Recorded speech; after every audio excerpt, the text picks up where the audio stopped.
تكلمت في مقطع سابق عن قبائل شمال اليمن اللي هم القبائل المحاددين للمملكة العربية السعودية، وتكلمت عن بعض من تاريخ آبائهم وأجدادهم المشرف تجاه المملكة العربية السعودية، وعن العلاقات التي تربطنا معهم كنسب وكجيرة.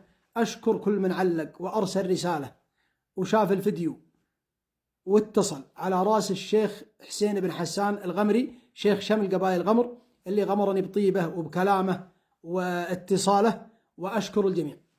وقبل حلول هذا الشهر المبارك اللي هو شهر الفتوحات وشهر النصر وشهر التمكين، أحب أن أوجه لكم هذه الرسالة الأخرى، وتقبلوها من أخوكم بصدر رحب، واعتبروني واحد منكم. وأقول يا إخواننا في شمال اليمن: إلى متى وأنتم على هذا الحال؟ إلى متى وأنتم تحكمكم عصابة مجرمة جعلتكم مشردين في الأرض، جعلت الجهل يدب فيكم، والمجاعة تدب فيكم، والأمراض والأوجاع تدب في أطفالكم وفي أسركم، وجعلتكم فقراء، وجعلتكم في حالة يرثى له، وأنتم خلف هذا الشعار الزائف: الموت لأمريكا، الموت لإسرائيل، اللعنة على اليهود. ولولا الله ثم المملكة العربية السعودية لكان إيران محتلة شمال اليمن، وإسرائيل اللي أنت تقول الموت لإسرائيل محتلة جنوب اليمن. تحررت الشعوب من العصابات الإجرامية، تحرر الشعب السوري من أكبر عصابة على وجه الأرض وأشرس عصابة على وجه الأرض، ساعدها في التمكين روسيا وإيران وحزب الله ودول كثيرة، ولكن بهمة الشعب السوري أخرجت هذه العصابة من سوريا، والآن الشعب السوري يبني دولته، وأنتم يا أهل اليمن لا زلتم مشردين من أجل هذه العصابة المجرمة.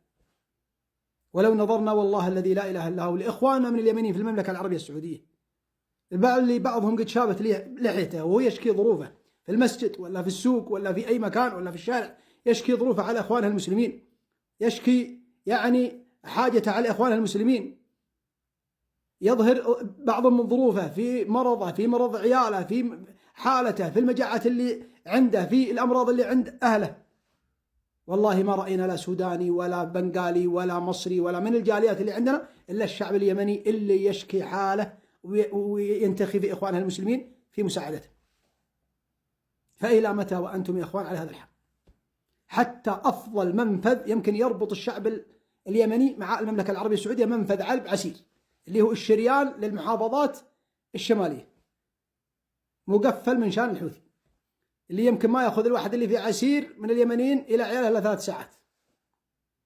الآن مقفل، وهو الشريان الرئيسي لهذه المحافظات بأسباب هذه العصابة المجرمة، وأنتم ساكتين. فإلى متى؟ متى تنفضون التراب عن رؤوسكم؟